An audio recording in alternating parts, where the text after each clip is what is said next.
Stephen A., do you think Travis Kelce is the greatest tight end ever? I think he's worth being in the discussion. I don't know if I can say that definitively, considering the great career that Rob Gronkowski has had. Shannon Sharp.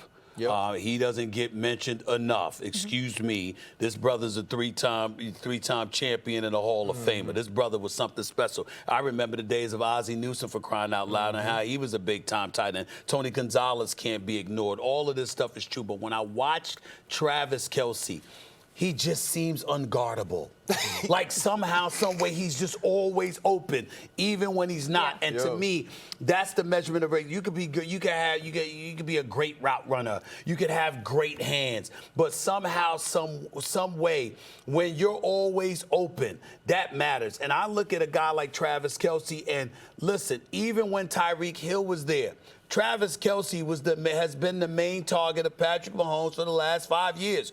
You know where Patrick Mahomes is looking to come to. You know who his main dude is. And somehow, Travis Kelce makes noise. Yesterday in the first half, he was running roughshod over the Philadelphia Eagles. They're going to have to figure out something about Travis Kelce because their brother was putting on the show. And ultimately, I just look at him and I just say, look, I don't know if I can go as far as to say he's the greatest tight end of all time with guys that I've mentioned, but I will tell you, I can't say he's not. I really, really can't say, not based off of what I've been seeing from him. He's number one. Travis Kelce is the greatest tight end of all time. Now, when you add everything into it, I thought Rob Gronkowski was before, because I felt like he was not only a great pass catcher, but he was a great inline blocker. He was so much, and he meant so much to the run game. But we can't start changing the conversations when we want to.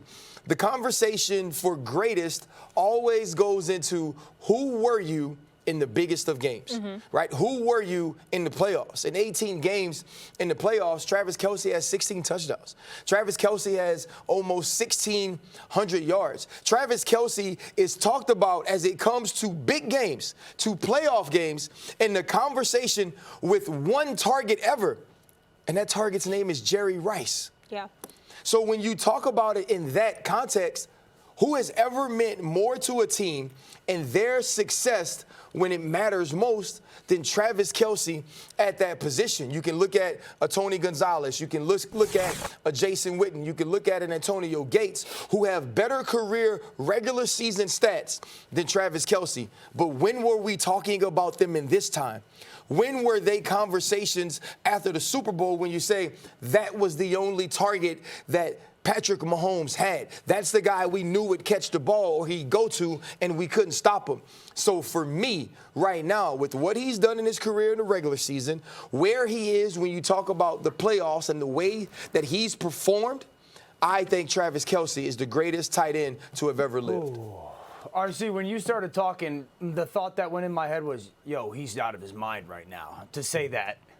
And then hearing you describe it, I'm buying it a little bit, because I think your point, because my mind goes to Tony Gonzalez because the stats. He's got like 500 more catches, like 5,000 more yards. Ridiculous. Numbers are there.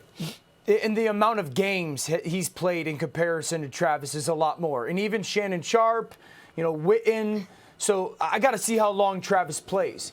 But I think it's really hard to argue against you with your point of what he's done in the playoffs. To say that he is only behind Jerry Rice when it comes to receptions and yards in the playoffs is honestly shocking. Where does Andy Reid rank amongst all-time great head coaches? It's hard to rank him because when you start thinking about the all-time great coaches, obviously, the Bill Belichick's, the Steve Walsh's, the Jimmy Johnsons, and, so there's so many of these different coaches. But I think Andy Reid has to be at the top of your coaching list because, one, look at the successful coaches that have gone on from Andy Reid's staff, right? Guys like Doug Peterson, who have gone on to win championships. Also, what Andy Reid has built in two separate organizations, going to, and I believe I'm correct, I think they went to 4 straight Yes, NFC championships in Philadelphia, and then 5, and now Kansas City. Like, that's unheard of. That level of sustained dominance and excellence in 2 different conferences with 2 different organizations with different entities of teams is very difficult.